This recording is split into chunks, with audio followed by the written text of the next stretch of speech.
अस्सलाम वालेकुम नाजरीन, आप देख रहे हैं कश्मीर क्राउन और आपके साथ मैं हूं आपका मेज़बान इनामुल हक। वबाई बीमारी कोविड-19 के इस ख़तरनाक दौर में आज हमने मुनासिब जाना कि हम शेखुल हदीस मुफ्ती नज़ीर अहमद कासमी साहब से बात करें, जो दारुल उलूम रहीमिया बांडीपुरा से वाबस्ता है, क्योंकि कल इनका एक पुराना वीडियो वायरल हो गया था जिसमें इन्होंने अपील की थी कि जो रमज़ान में नमाज़ें अदा हो रही थी, इज्तिमाई नमाज़ें अदा हो रही थी, वो अब घर में ही अदा करें। चूँकि उसके बाद मुफ्ती साहब ने फ़ौरन जो है उस वीडियो की तरदीद की कि ये पुराना वीडियो है। आज क्या मामलात हैं, क्या हालात हैं आज, और नमाज़ों के एतबार से, इज्तिमाई नमाज़ों के एतबार से क्या कुछ कहेंगे आज मुफ्ती साहब, इनसे जानना ज़रूरी है। अस्सलाम वालेकुम वरहमतुल्लाह, आपका खैर मकदम है कश्मीर क्राउन में। सबसे पहले कल के ही वीडियो के बारे में जानना चाहेंगे कि वो वीडियो कल आपने बताया कि पुराना है, लेकिन हमारा सवाल उस वीडियो को लेकर आपसे ये रहेगा कि क्या आज भी हमें उसी तरह से घरों में ही नमाज़ें अदा करने की ज़रूरत है, या हालात कदर बेहतर है, फ़िलहाल मसाजिद में जा सकते हैं? बिस्मिल्लाहिर्रहमानिर्रहीम।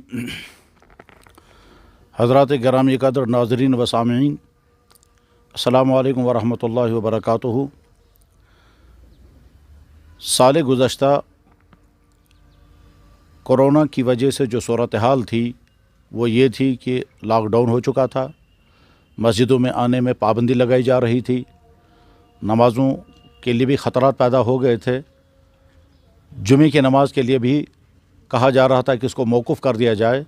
उस वक्त तमाम दीगर उलमा से मशवरे करके, गौर व खौज़ करके और मुख्तलिफ़ इदारों के तरफ से आए हुए शरई फ़ैसलों को सामने रख करके उस वक्त अर्ज़ किया गया था कि तमाम लोग अपने घरों में नमाज़ पढ़ें, अलबत्ता मस्जिदों को बिल्कुल बंद न किया जाए। चंद अफराद जिसमें से 3, 4, 5 इमाम साहब और मुअज्जिन साहब के साथ मस्जिदें आबाद रहें, अज़ानें भी होती रहें, जुमा भी पढ़े जाते रहें, जमात भी चलती रहे, लेकिन अक्सर हज़रात अपने घरों में नमाज़ पढ़ें। चुनांचे उस पर अमल हुआ और उसकी वजह से कहा जा सकता है कि बेशुमार हमारे भाई इस ख़तरनाक बीमारी से महफूज रहे। वो वीडियो उस वक्त दूसरे उलमा के मशवरों के मुताबिक तैयार हुआ था और तमाम उलमा के राय के मुताबिक ही वो तजवीज़ पेश की गई थी और तमाम मुसलमान भाइयों ने उस पर अमल किया, अल्हम्दुलिल्लाह। कल गुज़श्ता उसी वीडियो को वायरल कर दिया गया, तो इसलिए तरह तरह से सवालात पैदा हुए आपकी तरफ से भी और ख़ित्ते की चारों तरफ से भी सवालात आते रहे कि क्या इस वक्त भी वही सूरत हाल है या इसमें कुछ तब्दीली है। हज़रात, पहली बात यह है कि कोविड की ये जो दूसरी लहर है ये यकीनन पहली लहर से ज़्यादा ख़तरनाक है, बल्कि अल्लाह हिफाजत फरमाए कोई तीसरी लहर इससे भी ज़्यादा ख़तरनाक आ सकती है अगर इंसानों के अंदर सुधार नहीं आया। इस वक्त जो ये दूसरी लहर है वो वाक़तन पहली लहर से ज़्यादा ख़तरनाक है, और इस ख़तरनाक लहर से बचने के लिए दवाइयाँ कुछ नहीं हैं सिवाय एहतियाती तदाबीर के, और वो एहतियाती तदाबीर वही हैं जो डॉक्टर हज़रात बार बार बताते रहे हैं। कल शाम मैंने मुतअद्दिद डॉक्टर हज़रात से तफसील के साथ गुफ्तगू की और उनसे अर्ज़ किया कि आज के इंसानों को, ख़ुसूसन यहाँ ख़ित्ते के अपने इलाके के मुसलमानों को हम क्या तजवीज़ें बताएंगे। तो डॉक्टरों ने बड़ी ताकीद के साथ कहा, और हम भी यही समझते हैं कि नंबर 1, मास्क का बहुत अहतमाम से इस्तेमाल किया जाए। मास्क दर हकीकत हमारा भी तहफ़्फ़ुज़ है और हमारे अगले भाई का भी तहफ़्फ़ुज़ है। खुदा न खास्ता अगर एक इंसान इन्फेक्टेड है, यानी उसको कोरोना हो चुका है और वो मास्क लगाए हुए है, तो कम से कम इसका वायरस दूसरे को नहीं पहुंचेगा, क्योंकि जब वो खांसेगा तो मास्क उसके वायरस को आगे नहीं जाने देगा। और दूसरे इंसान को जब मास्क लगा हुआ होगा तो गोया इस एक इन्फेक्टेड इंसान का वायरस दूसरे इंसान तक पहुंचने में 2 मास्क रुकावट बन गए। इस आदमी के भी मुंह पर मास्क लगा हुआ है, दूसरे आदमी के मुंह पर भी मास्क लगा हुआ है। इस तरह से गोया इस वायरस के दूसरों तक पहुँचने के इम्कानात बहुत कम हो जाते हैं। मज़ीद तीसरी चीज़ फ़ासला, ये जो फ़ासला है, इस फासले की वजह से भी इंसान बच सकता है। चुनांचे आप गौर करें, ये वायरस छींकने से जितनी दूर तक जा सकता है उससे आगे जब दूसरा मुसलमान भाई होगा तो गोया ये वायरस वहाँ तक नहीं पहुँच सकेगा। इसलिए कहा जा रहा है तो फासले दरमियान में रखे जाएं और मास्क का बहुत एहतमाम के साथ इस्तेमाल किया जाए और अच्छे मास्क इस्तेमाल किए जाएं। इससे अपना तहफ़्फ़ुज़ भी होगा और दूसरे का भी तहफ़्फ़ुज़ होगा। جو متاثر شدہ شخص ہے اس کا وائرس دوسرے تک نہیں پہنچے گا، اور جو متاثر شدہ نہیں ہے اس تک دوسرے کا وائرس نہیں پہنچے گا۔ گویا ہم اپنی حفاظت بھی کر رہے ہیں اور اپنے سے دوسرے کی حفاظت کر رہے ہیں۔ ذریعہ اس کے یہی دو ہیں، ایک ماسک اور ایک فاصلہ، سوشل ڈسٹنسنگ جسے کہتے ہیں۔ یہ دونوں چیزیں اپنانا بہت زیادہ ضروری ہے۔ اس کے علاوہ ایسی تمام چیزیں استعمال کرنی چاہیے کہ جو انسان کے مدافعتی نظام یعنی قوت مدافعت کو، امیون سسٹم کو جو مضبوط سے مضبوط تر کر رہے ہیں، اس میں پھل، ڈرائی فروٹ اور قہوے، خصوصاً دارچینی کا قہوہ، اسی طرح سے ادرک کا قہوہ۔ میں نے کئی ڈاکٹروں سے پوچھا، کئی حکیموں سے پوچھا، ان تمام نے یہی تجویز پیش کی ہے کہ ہاں جتنا کثرت سے اس کو استعمال کیا جاتا رہے گا اتنا اس وائرس کے اثر انداز ہونے کے خطرات کم ہوں گے، اور اگر خدا نخواستہ کسی کو اثر ہو گیا ہوگا تو وہ ٹھیک بھی ہو سکے گا۔ اس موقع پر میں بیچ میں بات عرض کروں گا کہ بے شمار لوگ جو اس وائرس سے متاثر ہو گئے وہ ٹھیک بھی ہو گئے۔ اتنا گھبرانا بھی نہیں چاہیے کہ جو بھی متاثر ہوگا اس کو لازماً موت کے منہ میں چلا جانا ہے، نہیں۔ ایمان والے کو عقیدہ ہونا چاہیے کہ موت کا تعلق وقت کے ساتھ ہے، موت کا تعلق حادثات کے ساتھ نہیں ہے، موت کا تعلق نہ کووڈ کے ساتھ ہے، نہ کینسر کے ساتھ ہے، نہ ایکسیڈنٹ کے ساتھ ہے، نہ کسی اور لا علاج بیماری کے ساتھ ہے۔ موت کا تعلق وقت کے ساتھ ہے۔ اگر وقت آ چکا ہے تو آپ کو معمولی بیماری بھی موت تک پہنچا دے گی، اور اگر وقت نہیں آیا ہے تو کچھ نہیں ہوگا۔ چنانچہ ایسے جو لوگ اس وائرس کے شکار ہو کر دنیا سے چلے گئے، اس سے زیادہ تعداد اور بہت زیادہ تعداد ان لوگوں کی ہے جو اس وائرس کے شکار تھے اور آج وہ ٹھیک ٹھاک ہیں۔ تو اس لیے گھبرانا بھی نہیں ہے، نفسیاتی پریشانی کا شکار بھی نہیں ہونا ہے۔ مسجدوں کے متعلق ہمارا رویہ کیا ہونا چاہیے؟ تو جواب یہ ہے کہ مسجدوں کی نمازیں باقی رہنی چاہیے، مسجدوں کی نمازیں موقوف نہیں کرنی ہیں۔ ظاہر سی بات ہے، کوئی عالم، کوئی طبقہ، کوئی ادارہ، کوئی انتظامیہ مسجدوں کو بند کرنے کی تجویز نہیں دے سکتا۔ اس پر دوسرے علماء کے مشورے کے بعد ہی کوئی حتمی فیصلہ کیا جا سکتا ہے کہ کیا ہم اس مرحلے کو پہنچ گئے کہ مسجدیں بند کر دی جائیں اور مسجدوں میں نماز نہ پڑھی جائے۔ اب تک ہم جس نتیجے پر پہنچے ہیں وہ یہ کہ مسجدوں کی نمازیں باقی رہنی چاہیے، اور مسجدوں کی اذانیں، جمعہ، جماعت کی نمازیں، تراویحیں ساری، البتہ جو زیادہ عمر کے حضرات ہیں وہ اپنے گھروں میں نماز پڑھیں، یا جن کی چھاتیاں خراب ہو گئی ہوں، یا جو زکام کا شکار ہو گئے ہوں، یا بخار کا شکار ہو گئے ہوں، وہ احتیاط برتیں۔ باقی مسجدیں آباد رہنی چاہیے۔ اس سلسلے میں مسجد کے اماموں کی بھی اور مسجد کے انتظامیہ والوں کی بھی ذمہ داری ہے کہ مسجدوں کی صفائی کا بہت انتظام کریں، اور مسجد میں وینٹیلیٹر مسجد میں جو ہیں وہ دروازے کھلے رکھیں، مسجد کی کھڑکیاں کھلی رکھیں تاکہ ہوا کا آنا جانا ہو، اور بار بار اگر مسجدوں کو سینیٹائز کیا جائے تو بہت اچھا ہے، دروازوں پر سینیٹائزر کا انتظام کیا جائے، اور اگر مسجد کے باتھ روموں میں صابن بھی رکھے جائیں، کیونکہ صابن کے ذریعے سے بھی ہاتھوں کی صفائی پوری طرح ہو جاتی ہے۔ تو خلاصہ یہ کہ مسجدیں آباد رکھی جائیں گی۔ یہ پچھلے سال کے اس ویڈیو کی بنیاد پر آج یہ نہیں کہنا چاہیے کہ صاحب مسجدوں میں اب نماز پڑھنے کے لیے جانا منع ہو گیا، ایسا نہیں ہے۔ اس وقت جو صورتحال ہے وہ یقیناً تشویشناک تو ہے، لیکن ہر علاقے میں نہیں ہے۔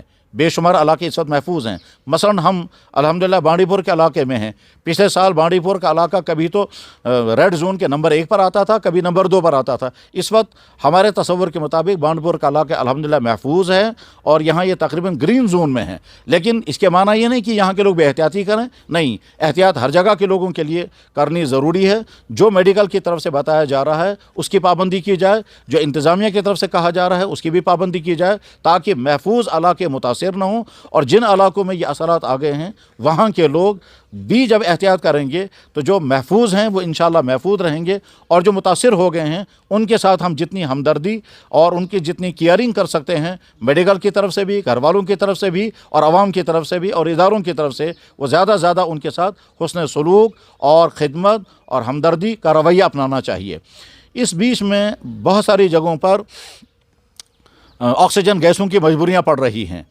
محلوں والے اپنے محلوں میں اس کا انتظام کریں کہ کسی نہ کسی طرح سے آکسیجن کا انتظام ہو جائے، تاکہ اگر کوئی متاثر شخص ہسپتال میں آکسیجن نہ ملنے کی وجہ سے پریشان ہو جائے تو اس کو محلے کی طرف سے، خیراتی اداروں کی طرف سے وہ آکسیجن مہیا کیا جا سکے، کیونکہ بہت سارے علاقوں میں، بہت ساری جگہوں پر آکسیجن نہ ملنے کی وجہ سے لوگ پریشانیوں کا شکار ہو گئے، اور وینٹیلیٹر کا معاملہ تو اور زیادہ مشکل ہے کہ اس کی قلت بہت زیادہ ہے اور بیماروں کی کثرت بہت۔ تو لہٰذا नंबर 1 मस्जिदें आबाद रहेंगी, नमाज़ें मस्जिद में चालू रहेंगी।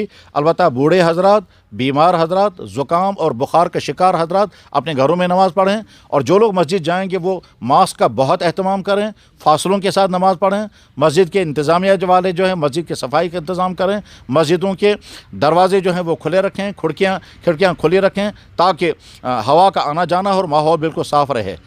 अब तक की तहकीक से ये साबित तो अभी नहीं हुआ है कि ये वायरल जो है वो फ़िज़ा के ज़रिए से भी फैल रहा है या नहीं।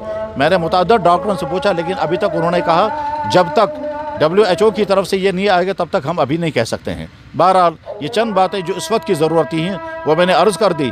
इस सिलसिले में आपके कुछ मज़ीद सवालात हों तो ज़रूर फरमाएं। मुफ्ती साहब, चूँकि ये मजहबी मामलात होते हैं और बहुत पेचीदा होते हैं, हम इसमें ज़्यादा सवालात नहीं रखना चाहेंगे, चूँकि हम कोरोना वायरस यानी कोविड-19 के हवाले से ही आपसे सवाल पूछेंगे।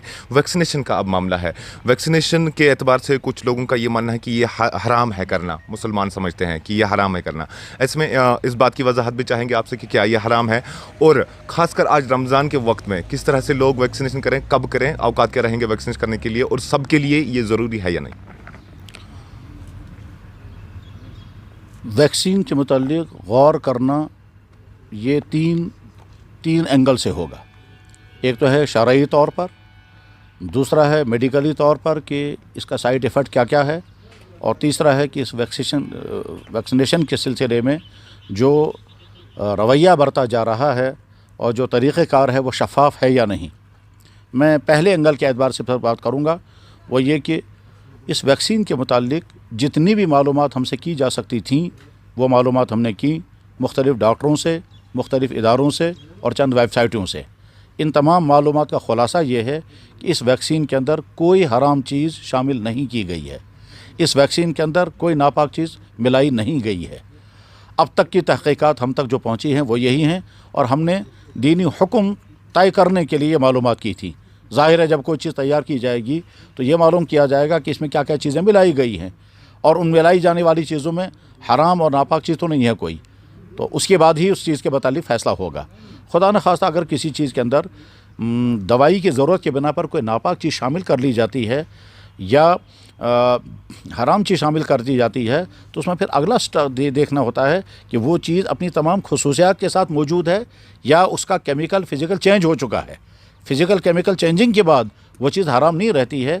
इसकी आसान वाली मिसाल हम अगर इसका करना चाहेंगे वो ये कि अगर गोबर को जला दिया जाए तो उसके बाद वो नापाक नहीं रहता, क्योंकि उसका सारा शेप बदल गया है। ये जो इस वक्त वैक्सीन इस्तेमाल की जा रही है इसके बारे में हराम या नापाक होने का फ़ैसला नहीं हुआ है, न किसी दुनिया भर में किसी आलिम ने इस तरह की बात कही, न किसी डॉक्टर ने। और जो वैक्सीनेशन के माहिरीन हैं उनमें से भी एक माहिर के साथ मेरी बराह रास्त बातचीत हुई। उन्होंने वैक्सीन की पूरी तारीख़ सुनाई, वैक्सीन बनाने के तरीक़े बताए, और वैक्सीन को तैयार करने के बाद फिर ट्रायल पर कितने ज़माने तक रखना होता है, उसके बाद फिर वो अप्रूव हो जाती है, वो भी बताया। उसमें उसने खदशात का इजहार भी किया, लेकिन बहरहाल नापाक चीज़ या हराम चीज़ इसमें नहीं है। लिहाजा इस वैक्सीन को न नापाक कहा जा सकता है और न हराम कहा जा सकता है। अलबत्ता इस वैक्सीन में साइड इफ़ेक्ट क्या क्या हो सकते हैं ये मेडिकल के हजरात जान सकते हैं, और ये उन्हीं का प्रोफेशन वही बता सकते हैं कि इस वैक्सीन में क्या क्या साइड इफ़ेक्ट हैं और इन साइड इफ़ेक्ट से बचने के लिए क्या करना होगा। एक अहम सवाल ये है कि कोविड की किस्में कितनी हैं, यानी जो वायरस है ये इस वक्त एक ही शेप में है या अलग अलग शेपों में है, और जो वैक्सीन है वो किसी एक के लिए काम कर रही है, ये कोविड के सारी किस्मों के लिए काम कर रही है। ये भी मेडिकल वालों का काम है, ये हमारा काम नहीं है। मैं इस वक्त शॉर्ट में अर्ज़ करना चाहूँगा इख्तिसार के साथ कि वैक्सीन करना दुरुस्त है, इसमें न कोई हराम चीज़ है न नापाक चीज़ है। अगला सवाल आपका और बहुत अहम सवाल यह है, इस वक्त रमज़ान मुबारक का महीना है, रमज़ान में दिन में अगर ये वैक्सीन की जाए तो क्या रोज़े पर असर पड़ेगा या नहीं। इसका ये है कि वैक्सीन करने से रोज़े पर कोई असर नहीं पड़ेगा। लिहाजा दिन में रोज़े की हालत में अगर किसी शख्स ने यह वैक्सीन किया उसका रोज़ा सही है, दुरुस्त है, बरकरार है, न कोई शक करना चाहिए और न परेशान होना चाहिए कि शायद मेरा रोज़ा ख़राब हो गया होगा। वैक्सीन के ज़रिए से इंसान की बॉडी के अंदर दवाइयाँ पहुँचती हैं, और वो दवाइयाँ मैदे में नहीं पहुँचती हैं, वो मसल्स के ज़रिए से बॉडी में पहुँचती हैं। मैदे में नहीं पहुंचती हैं। इसलिए ये ऐसा ही है जैसे इंजेक्शन मसल में किया जाए या वैन में किया जाए, उस इंजेक्शन की वजह से रोज़े पर कोई असर नहीं पड़ता है, इस वैक्सीन की वजह से भी रोज़े पर कोई असर नहीं पड़ता। लिहाजा अब ये सवाल करने की ज़रूरत ही नहीं रहेगी कि साहब आप इफ्तार के बाद वैक्सीन करें या सुबह सादिक से पहले, दिन में किसी भी वक्त वैक्सीन की जा सकती है। तीसरा सवाल आपका और अहम और बहुत अहम सवाल ये है कि ये वैक्सीन तमाम लोगों को करनी चाहिए या नहीं। तो इस सिलसिले में अर्ज़ ये है कि कहा यह जा रहा था कि कोविड का असर ज़्यादातर उन हजरात को है जिनकी उम्रें ज़्यादा हो गई, 60-65 साल से ऊपर की उम्रों के लोगों को ख़तरा ज़्यादा हैं, इसलिए वैक्सीनें ज़्यादातर उन्हीं को की जानी चाहिए। लेकिन इस वक्त जो नई लहर आई है, इस नई लहर में तो छोटी उम्र के लोग भी मुतासिर हैं। इसलिए अगर ये वैक्सीन इस बीमारी से बचने का एक ज़रिया है और इम्कानी ज़रिया है, हतमी ज़रिया तो नहीं, इम्कानी ज़रिया है, इस इम्कानी ज़रिए को इस्तेमाल किया जाना चाहिए। और कल को हो सकता है कि जब मुसलमान हज करने के लिए जाना चाहेंगे, उम्रा करने के लिए जाना चाहेंगे, और वहाँ सऊदी गवर्नमेंट की तरफ से भी और यहाँ के इदारों की तरफ से भी पाबंदी लगाई गई होगी कि वही शख्स जा सकेगा जिसका वैक्सीन का कार्ड मौजूद होगा, उसको तो लाजमन वैक्सीन करनी पड़ेगी। इस सिलसिले में डॉक्टर हजरात को जो तहफ़्फ़ुज़ात हैं, उनको चाहिए कि वो तहफ़्फ़ुज़ात ख़ुद बयान करें। तो वो मेडिकल वालों का शोबा है, जैसा कि बहुत सारी जगहों पर डॉक्टर हजरात जो हैं वो अभी हिचकिचाते हैं कि हम ये वैक्सीन नहीं करेंगे। तो इसकी वजाहतें वही हजरात कर सकते हैं कि उनके जहनों में क्या खदशात हैं, वो क्यों इससे हिचकिचा रहे हैं, क्या इसका कोई साइड इफ़ेक्ट ख़तरनाक है या कोई और दूसरी वजह हैं। बहरहाल शरई तौर पर हमारी ज़िम्मेदारी थी, मैंने मुख्तलिफ़ उलमा से और मेडिकल के माहिरीन से और वैक्सीनेशन के माहिरीन से गुफ्तगू करने के बाद जो कुछ खुलासा मैं अर्ज़ कर सकता था वो मैंने अर्ज़ किया। अल्लाह करे कि ये दीन समझना गलती का शिकार न हो और दीन को हम सही तौर पर समझ सकें और उम्मत तक सही तौर पर दीन पहुंचा सकें। बिल्कुल, चूँकि मुफ्ती साहब ये जो सवाल हमने आपके सामने रखा, ये इस एतबार से हमने रखा क्योंकि अफवाहों का बाज़ार जो है इस दौरान बहुत गर्म है और इस वायरस ने किसी एक मज़हब के इंसान को अटैक नहीं किया, बल्कि दुनिया के हर जो मज़ाहिब हैं उनके जो मानने वाले हैं उन्हें इस वायरस ने जो है अपनी लपेट में ले लिया। बहरहाल ये मुसलमान, हिंदू, सिख, ईसाई के दरमियान नहीं रहा, हर एक मज़हब के लोग इसके लपेट में आ गए। एक आखिरी सवाल रखना चाहेंगे इस दौरान आपसे कि जो मुसलमान, कुछ मुसलमान ऐसा समझते हैं या हम कहें कि कुछ आलिम ऐसा भी कहते हैं कि कश्मीर में कहेंगे कि वो बोलते हैं कि सोरी अल्लाह ताला हस्ते हैं, यानी कि सब कुछ अल्लाह के हाथ में है, वायरस से डरने की कोई ज़रूरत नहीं, ये कुछ नहीं करेगा। तो ऐसे में वो लोगों को जो है मिसलीड करते हैं, मिसगाइड करते हैं। आपका क्या कहना है इस बारे में? इस बारे में पहली बात यह है कि जब हम ये कहते हैं सब कुछ अल्लाह के हाथ में है, ये बात 100% हक़ और दुरुस्त है, क्योंकि कुरान में भी अल्लाह ताला फरमाते हैं वमा तशाऊन इल्ला यशा अल्लाह, तुम्हारे चाहने से कुछ नहीं होगा, होगा वो जो अल्लाह चाहेंगे। इन्नल्लाह यफ़अलु मा युरीद, अल्लाह ताला शानो जो चाहते हैं सो करते हैं, इसलिए सब कुछ अल्लाह के हाथ में है, इसमें कोई दो राय नहीं है। लेकिन इसके बाद रवैये दो किस्म के हैं। एक रवैया ये है कि सब कुछ अल्लाह के हाथ में है, लिहाजा हमें ना एहतियात करनी है, ना परहेज़ करना है, ना दवाई खानी है, ना एहतियात बरतनी है। ये रवैया गलत है। जिस दीन के साथ हम वाबस्ता हैं वही दीन हमें हुक्म करता है कि तमाम तरह की एहतियातें इख्तियार करना ज़रूरी है। और अगर कोई ये समझता है कि सब कुछ अल्लाह के हाथ में है, लिहाजा मुझे न एहतियात करनी है, न परहेज़ करना है, न डरना है, न तिब्बी हिदायत पर अमल करना है, न कानूनी हिदायत पर अमल करना है, उसकी सोच सही नहीं है। पहला वाला जुमला दुरुस्त है, लेकिन उस जुमले के माना निकालने जो हैं वो सही माना निकालना ज़रूरी है। और वो सही माना ये है कि जिस हमारे दीन ने कहा सब कुछ अल्लाह के हाथ में है, वही हमारा दीन कहता है इलाज भी करो, परहेज़ भी करो, एहतियात भी करो, और एहतियात करने के लिए जो जो कुछ कहा जा रहा हो वह एहतियात की जाएँ। जनाब रसूल अकरम सल्लल्लाहु अलैहि वसल्लम ने तो ये भी फरमाया कि जिस इंसान को कोढ़ की बीमारी हो उस इंसान से ऐसे भागो जैसे शेर से भागते हो। ये एहतियाती की तो आपने फरमाया, या आपने इरशाद फरमाया जिस खित्ते के अंदर वबाई बीमारी फैल जाए उसमें से बाहर मत आओ, और दूसरे लोगों को फरमाया उस खित्ते में मत आओ। ये एहतियाती तो है ताकि यहाँ की वो वबाई बीमारी दूसरे इलाकों में ना पहुँचे और दूसरे लोग यहाँ आकर के बीमारी का शिकार ना हो जाएँ। यह अल्लाह के नबी अलैहि सल्लल्लाहु अलैहि वसल्लम ने ख़ुद भी मुतअद्दिद मौक़ों पर परहेज़ भी किया और सहाबा किराम से भी परहेज़ कराया।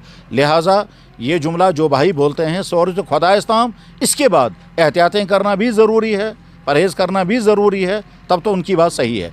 लेकिन अगर कोई हमारा इमाम या हमारा कोई बड़ा या हमारा कोई आम मुसलमान कहता है सॉरी खुदाइस्तां लिहाजा बकरन की ही सब कुछ अल्लाह के हाथ में है, ना मास्क पहनूँगा, ना हाथ धोऊँगा, ना सफाई करूँगा, ना फासला रखूँगा और तसव्वुर ये रखूँगा सब अल्लाह के हाथ में है, तो ये सोच सही नहीं है। सब कुछ अल्लाह के हाथ में है, लेकिन सब कुछ अल्लाह के हाथ में है लिहाजा कोई इंसान आग में हाथ नहीं रखेगा। सब कुछ अल्लाह के हाथ में, इसमें कोई शक नहीं, लेकिन कोई इंसान जहर नहीं खाएगा। अगर कोई इंसान ये कहेगा सब कुछ अल्लाह के हाथ में लिहाजा मैं जहर खाऊंगा तो लाजमन मरेगा। सब कुछ अल्लाह के हाथ में है, लिहाजा जैसे इब्राहीम अलैहिस्सलाम के लिए आग गुलजार हो गई थी, मैं भी आग में कूद जाऊंगा, मैं नहीं जलूंगा, ये आदमी जल जाएगा। जैसे अल्लाह के हाथ में सब कुछ है, वो अल्लाह की कुदरत है, लेकिन अल्लाह ने एक निज़ाम बनाया है, इस निज़ाम की पाबंदी करना ज़रूरी है। उसको कहते हैं सुन्नतुल्लाह। अल्लाह ने कानून बनाया, पानी आग को बुझाएगी। हम ये कहेंगे सब कुछ अल्लाह के हाथ में है, पानी आग में डालेंगे तब भी नहीं बुझाना चाहिए, ऐसा नहीं होगा। आग का काम जलाना है, पानी का काम बुझाना है। ये अल्लाह ने इन चीज़ों के अंदर तासीर रखी है। बीमारी आती भी है और बीमारियां दूर भी होती हैं। दूर करने के लिए हमारे दीन ने जो इलाज फरमाया हुआ, मैं जनाब रसूल अकरम सल्लल्लाहु अलैहि वसल्लम के इरशाद मुबारक पर ये बात ख़त्म करता हूँ। अल्लाह के नबी ने इरशाद फरमाया, तदावौ या इबाद अल्लाह, ए अल्लाह के बंदो इलाज मुआवजा करना।